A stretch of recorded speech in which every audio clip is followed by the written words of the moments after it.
everyone, today we'll discuss about complex number. जो बच्चे JEE NDA की तैयारी कर रहे हैं उनके लिए इंपॉर्टेंट वीडियो होने वाली है। कॉम्प्लेक्स नंबर सबसे हाई वेटेज टॉपिक रहता है। आज हम डिस्कस करेंगे मैथ्स का कॉम्प्लेक्स नंबर। सबसे पहले आप देख सकते हैं as per indication complex number is already visible. Complex number होता क्या है? कॉम्प्लेक्स नंबर बताया गया कॉम्बिनेशन फॉर्म को। इसमें एक रियल नंबर है, एक इमेज नंबर। इसको डिनोट करें जेड से। Z is equal to A plus iota B. जब आइटा लग जाता है तो हम बोलते हैं इमेजिन नंबर। अगर मेरे पास आइटा नहीं है तो उसको बोलते हैं रियल नंबर। दोनों को कंबाइन कर दिया, सम कर दिया, उसको नाम दे दिया कॉम्प्लेक्स नंबर का, which is denoted by Z. तो क्या कह रहा है ये आप देख सकते हो। रिटर्न नोट्स में आपको एक्सप्लेन करने की कोशिश की जा रही है। सबसे पहले आप देखो मेरे पास जो वैल्यू दे रखी है जेड। जेड का मतलब क्या है भाई? जेड इसको रिप्रेजेंट कर रहा है एक्स को। एक्स क्या होता है? रियल पार्ट, मतलब ये पार्ट है एक्स। और आइटा, आइटा क्या है? आइटा मेरे पास इमेजिन नंबर को बता रहा है। एक्चुअल में आइटा होता क्या है, लेट्स डिस्कस। आइटा की जो वैल्यू है वो कितनी है? Under root minus one. Iota की वैल्यू है अंडर रूट माइनस वन।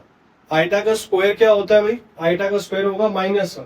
कैसे होगा? आइटा की स्क्वायर की वैल्यू माइनस वन। ये स्टैंडर्ड आइडेंटिटीज है जो हमें फॉलो करनी है, तो आपने इस चीज को स्पेशल ध्यान रखना है। फिर भी किसी बच्चे का डाउट होता है, किसी को पीडीएफ चाहिए होती है, मुझे कमेंट कर सकते हैं, फ्री ऑफ कॉस्ट आपको पीडीएफ प्रोवाइड कर। सो आइटा क्यूब की value minus iota. Iota four की वैल्यू वन। तो आप देख सकते हो मैंने आइटा स्क्वायर बताया, आइटा क्यूब बताया, आइटा फोर की वैल्यू भी आपको बता। सो यहाँ पे हम कॉम्प्लेक्स नंबर की हेल्प से अलग अलग फॉर्मेट को समझेंगे, आर्गेन प्लेन को समझेंगे, कॉम्प्लेक्स नंबर को समझेंगे, पोलर फॉर्म को समझेंगे। तो अभी मैं स्टार्ट में बता रहा हूँ आपको कॉम्प्लेक्स नंबर होता क्या है। आप देख सकते हो जेड से डिनोट कर रहे हैं। जेड का मतलब क्या है? This is your real number और this is your complex number. ये कौन सा नंबर है? Real number. और ये कौन सा नंबर है? इमेजिन नंबर है। दोनों के सम को क्या बोला जा रहा है भाई? कॉम्प्लेक्स नंबर का नाम दिया है। So you can C real number that is imagine number. ठीक, तो उसमें आपको क्वेश्चन दिया आइटा की पावर है 1728। आप देखो पावर जो है हमेशा 1728 के लास्ट में इवन नंबर है। इसका मतलब आइटा की 4 की वैल्यू 1 आएगी। तो उसने यहाँ पे रिप्रेजेंट किया कि मैं कौन से नंबर से इसको डिवाइड करूं। आपको पता है 1728 है, 2 से डिवाइड करूंगा मेरे पास क्या आ जाएगा? 2 8 16।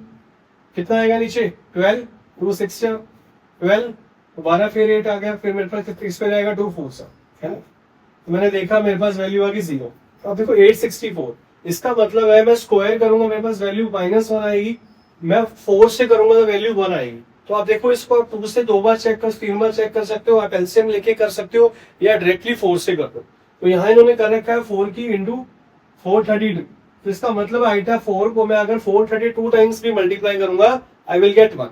मतलब 4 का जितनी भी पर मल्टीप्लाई होगा वैल्यू क्या आएगी? 1 आएगी, जैसा कि आपको बता रहा। और 4 को मैं कितनी बार को i4 अगर 1 है, 1 इंटू 432 टाइम्स कितना होगा फर्क नहीं पड़ता। 1 को हम क्या लिखेंगे? 432 टाइम्स इक्वल्स टू 1। ठीक, तो 1727 होता तो मैं क्या लिखता? 431 तक तो वैलिड था। i3 की वैल्यू से फिर क्या मल्टीप्लाई होगा? i3 की वैल्यू माइनस आइटा थी, मेरे वैल्यू आ जाएगी माइनस है। होप सो किसी बच्चे का, फिर भी किसी बच्चे का डाउट है वो कमेंट कर सकता है, कॉल मैसेज भी कर सकता है। ऑलरेडी हम ब्रेन अप एकेडमी वीआईपी और ज़रूरतपुर में ऑनलाइन ऑफलाइन क्लासेस पिछले 10 साल से पढ़ा रहे हैं। फिर भी किसी बच्चे का डाउट है वो कमेंट या कॉल मैसेज कर सकता है। सो नेक्स्ट क्वेश्चन है आपका। क्वेश्चन आपको दे रखा है भाई जेड की वैल्यू कितनी है? 1/4 माइनस 3 आइटा। अब देखो रेशियो की फॉर्म में एक्सप्रेस कर रखा है। जब भी आपको कॉम्प्लेक्स नंबर रेशियो की फॉर्म में एक्सप्रेस किया जाएगा यू विल डू रैशनलाइजेशन। क्यों करना है ये सब? सिंप्लीफाई करने के लिए। आप देखो 4 माइनस 3 आइटा था मेरे पास और मैंने इसको 4 प्लस 3 आइटा से मल्टीप्लाई कर दिया। क्यों किया? बिकॉज यहाँ पे हमने न्यूमरेटर डिनोमिनेटर को मल्टीप्लाई कर दिया अपोजिट नंबर से। हमने साइन चेंज किया, मल्टीप्लाई कर दिया, ये 1 से मल्टीप्लाई हो गया, एज इट इज आ गया। और ये फॉर्मूला बन गया किसका? a माइनस बी का, a प्लस बी का। क्या फॉर्मूला होता है? a square minus B square.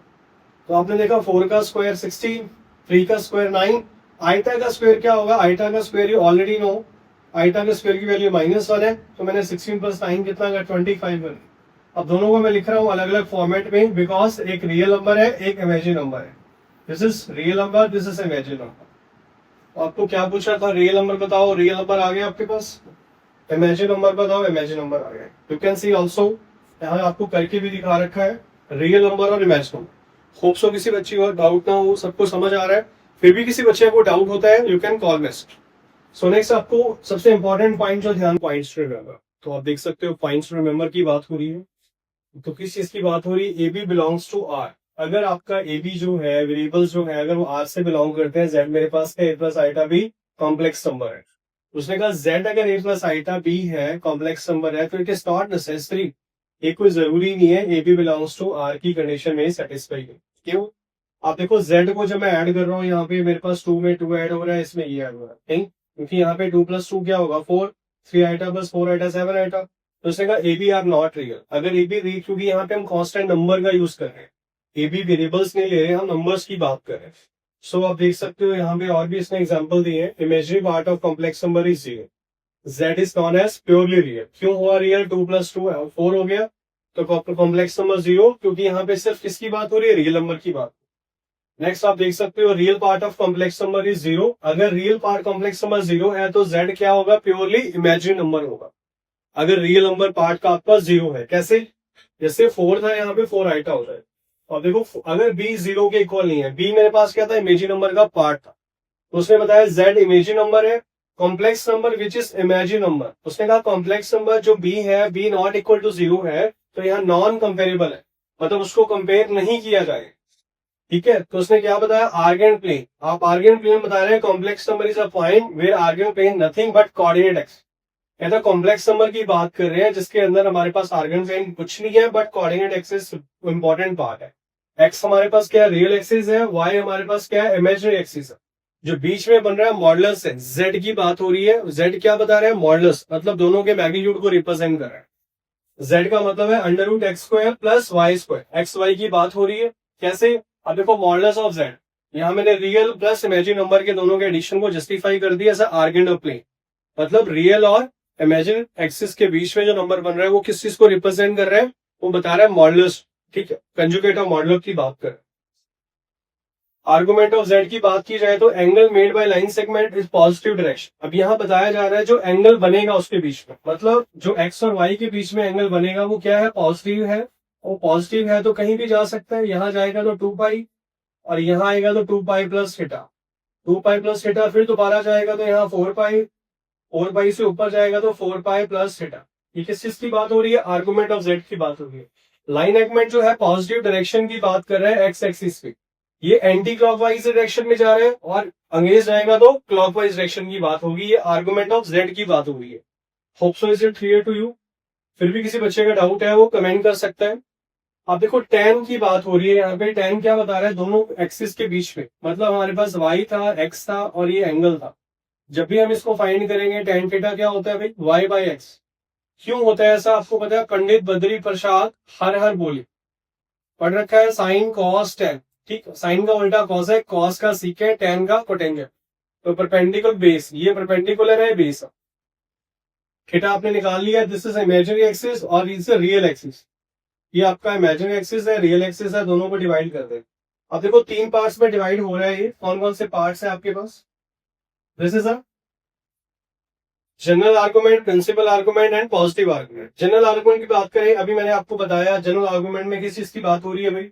Angle आपके पास पॉजिटिव है, गोइंग ऑन है 2π + थीटा, मतलब यहां तक 2π था और यहाँ आ गया 2π + थीटा, फिर दोबारा गया, दोबारा यहाँ 4π था, यहाँ 4π + थीटा हो गया।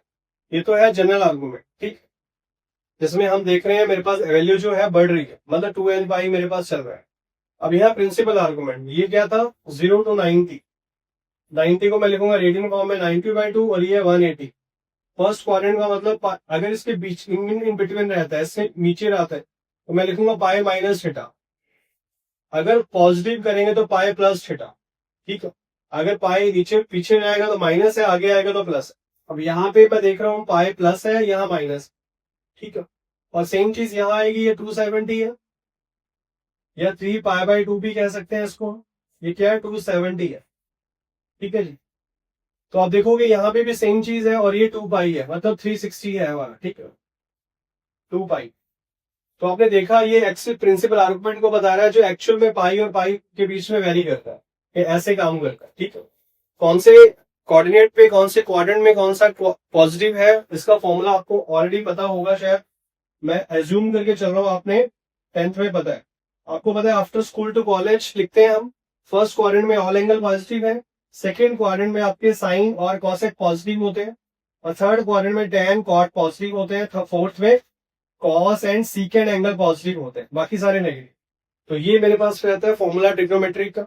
ठीक है, जिसमें मैं फर्स्ट 0 to 90 की बात करता हूँ यहाँ पे, फिर उसके बाद 180 की बात है, फिर 270 की बात है, फिर 360 की बात। ठीक, तो आपने देखा लास्ट उसने बताने की कोशिश की आपको कि मेरे पास जो वैल्यू है पॉजिटिव, पॉजिटिव का मतलब है कि वैल्यू अगर इस फॉर्म में जा रही है एंटी क्लॉकवाइज पॉजिटिव है, अगेंस्ट है तो नेगेटिव। ठीक है, सो आप देखो यहाँ फॉर्मूला दिया 0 to n पाई और ये एम्पलीट्यूड बता रहे हैं उसको, तो उसने कहा आर्गुमेंट बिहेव करता है लाइक लॉग, पर लॉग जो है एज अ आर्गुमेंट बिहेव नहीं कर सकता। ठीक, क्यों नहीं कर सकता वो डिस्कस करेंगे क्वेश्चन में। क्वेश्चन दे रखा है आपको, क्वेश्चन बताया -3 अंडर रूट 3 आएगा, तो z की आर्गुमेंट की वैल्यू है tan अंडर रूट 3, तो tan क्या होता है π/3, मतलब यहाँ 180/3 की बात करेंगे तो मेरे पास आएगा 60 डिग्री, मतलब tan 60 की वैल्यू ये है। तो उसने कहा अगर सर्कल पे कंप्लीट हो जाए, अगर मैं इसमें क्या कर दूं π/3 में मैं पाई ऐड कर दूंगा, आई विल गेट 4π/3। अब 4π/2n पाई की बात कर रहे हैं, नंबर ऑफ सर्कल जो भी हमने डिस्कस किया। फिर एम्पलीट्यूड अगर अपोज जा रहा है तो -2π/3, मतलब यहाँ पे अगर मैं एंगेज जा रहा हूं तो मेरे पास वैल्यू क्या होगी माइनस।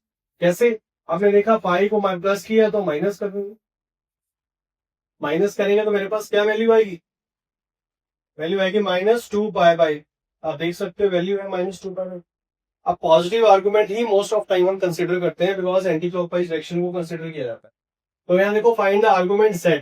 अब आर्गुमेंट z निकालना है, z की वैल्यू क्या है भाई 1 + i पावर 7 9, 1 + √3 i 5। तो आपने देखा जो मेरे पास फॉर्मूला लगेगा, पावर हमेशा आगे आ जाती है, मल्टीप्लीकेशन में ऐड हो जाता है, लॉग का फॉर्मूला प्रॉपर्टीज है। तो क्या करना है इसमें बेसिकली, आपने देखा पावर आगे आ गई और ये प्लस, मल्टीप्लीकेशन में प्लस हो गया और ये नीचे था माइनस हो गया, ऊपर जाएगा तो रेशो की टर्म में। तो आपने देखा सिंप्लीफाई करेंगे इसको 1 + i, मेरे पास I will get this value under root 3 की वैल्यू दिस एंड दिस। किस फॉर्मूले के तहत किया जो अभी हमने किया उसी से हमने सिंप्लीफाई किया इसको। सो नेक्स्ट आपके पास है आर्गुमेंट z। अब ये फॉर्मूला जो बताया आपको वही फॉर्मूला इसमें एक्सप्लेन करने की कोशिश कर रहे हैं, वो zn आपको दे रखा है, पावर आगे आ गई, दोनों को मल्टीप्लाई किया, ऐड कर दिया, रेशो में ले रहे हैं, अगर दोनों रेशो में है तो हम इनको प्लस कर रहे हैं, अदरवाइज दो वैल्यूज हैं तो नेगेटिव होता है। ठीक है, तो डिफरेंट फॉर्म है कॉम्प्लेक्स नंबर की, कौन कौन सी है भाई, कॉर्डिनल फॉर्म। कॉर्डिनल फॉर्म किसका मतलब क्या है, ये बता रहे हैं z x + i है, x y r से बिलोंग करेगा, मतलब x y वेरिएबल्स है जो रियल नंबर से बिलोंग करता है। अब देखोगे कैसे, अब इसको एक को नाम दिया कॉस का, एक को नाम दिया साइन का, मॉडुलस क्या हो गया, दोनों का प्रोडक्ट, दोनों का स्क्वायर का ऐड, मैग्नीट्यूड की बात हो रही है। ठीक है, तो यहाँ पे मैंडेटरी है। ठीक है, x + i कॉर्डिनल फॉर्म। फिर पोलर फॉर्म की बात कर रहे हैं यहाँ पे cos theta i sin theta. अब देखो मॉड और z cos थीटा, मैग्नीट्यूड को किससे रिप्रेजेंट किया, z cos theta. cos theta क्यों लिया, अभी आपको बताया मैंने, पंडित बद्री प्रसाद हर हर बोले। साइन cos tan बेस के साथ है, बेस के साथ है cos आएगा, परपेंडिकुलर की वैल्यू है तो साइन आएगा। तो आपने कहा mod z cos theta iota z sin theta. Modulus already है, हम डिस्कस कर चुके हैं इसको, z की वैल्यू zn को बता रही है तो हमने रिप्रेजेंट कर दिया, z को हमने ये बता दिया, ये पोलर फॉर्म आ गया। उसके बाद है एलर फॉर्म। एलर फॉर्म दिख रही है आपको, r i थीटा n, मैं क्या देख रहा हूँ, आर्गुमेंट z है, आगे आ गया, मल्टीप्लाई करेंगे तो z1 r2 पावर ऐड कर, आर्गुमेंट z1 है, थीटा1 थीटा2 ऐड कर दिया, argument z1 plus argument z2। तो ये क्या मेरे पास, ये फॉर्मूला किसका है, एलर फॉर्म, एलर फॉर्म की बात हो रही है। उसके बाद है कंजुगेट, पॉजिटिव है नेगेटिव है, पॉजिटिव दिख रहा है आपको, दिस इज पॉजिटिव और दिस इज नेगेटिव। क्या किया, इमेजिन नंबर नेगेटिव हो गया, इसमें इमेजिन नंबर पॉजिटिव था। ठीक है, आप देख सकते हो पॉजिटिव की बात हुई है और यहाँ इमेजिन नेगेटिव है, होप सो। अब दोनों को ऐड करेंगे रियल नंबर आएगा, दोनों को माइनस करेंगे तो मेरे पास इमेजिन नंबर आएगा। तो z1 क्या है, अपोजिट है, तो आपने देखा z1 अपोजिट है, तो दिस इज प्योरली रियल। अगर हम अपोजिट की बात करें, साइन चेंज करें, this is purely imagine number. ये कुछ प्रॉपर्टीज है, दोनों को मल्टीप्लाई करेंगे तो मेरे पास क्या आएगा, दोनों का मैग्नीट्यूड आ जाएगा। z1 माइनस z1 फॉर्म है रेक्टेंगल्स का, you can see from this diagram. तो मेरे पास है two complex number are said to be equal, दो कॉम्प्लेक्स नंबर इक्वल है, real part as well as imaginary part. कैसे होंगे भैया, उसने कहा z1 दे रखा है, आर्गुमेंट दे रखा है, z1 की वैल्यू है, दोनों को ऐड कर दिया, माइनस कर दिया, फिर डिवाइड कर दिया। डिवाइड करके हम क्या बताने की कोशिश कर रहे हैं, z1 z2 रियल, यहाँ इमेजिन, मल्टीप्लाई किया, मेरे पास ये कंक्लूजन आ गया। तो मैं देखने की कोशिश कर रहा हूँ कॉम्प्लेक्स नंबर आर्गन प्लेन, तो ये मैंने सिंप्लीफाई किया। अब ये क्या आर्गन प्लेन बता रहा है, कैसे, complex number Argand plane can be treated as vector. अब देखो ये क्या है, इसको वेक्टर की तरह ट्रीट करेगा। क्यों? इसमें डायरेक्शन भी है, मैग्नीट्यूड भी है।